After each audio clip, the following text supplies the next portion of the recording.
good afternoon. This is the most wonderful press conference of the year. I've got a list of who's been naughty and nice to call on.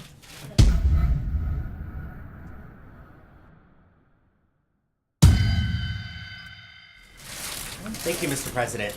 There's a perception that you're letting President Putin get away with interfering in the U.S. election, and that a response that nobody knows about or a look-back review just don't cut it. Are you prepared to call out President Putin by name for ordering this hacking? And do you agree with what Hillary Clinton now says, that the hacking was actually partially responsible for her loss? What we've simply said is the facts, which are that based on uniform intelligence assessments, the Russians were responsible for hacking the DNC, and that as a consequence, it is important for us to review all elements of that and make sure that we are preventing that kind of interference through cyber attacks in the future.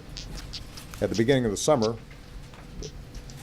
we're alerted to the possibility that the DNC has been hacked.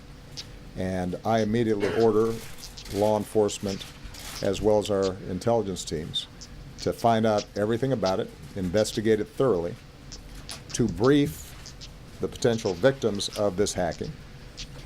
And once we had clarity and certainty around what in fact had happened, we publicly announced that, in fact, Russia had hacked into the DNC. And at that time, we did not attribute motives or any interpretations of why they had done so. We didn't discuss what the effects of it might be. We simply let people know, the public know, just as we had let members of Congress know, that this had happened. Mr. President, thank you very much.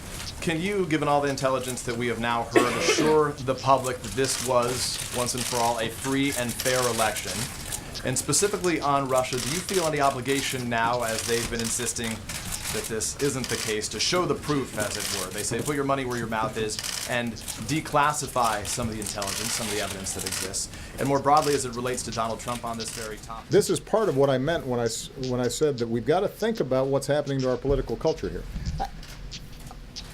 The Russians can't change us or significantly weaken us.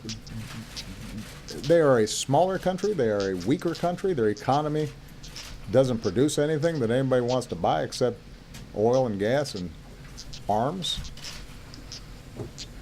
They don't innovate. But they can impact us if we lose track of who we are. They can impact us if we abandon our values.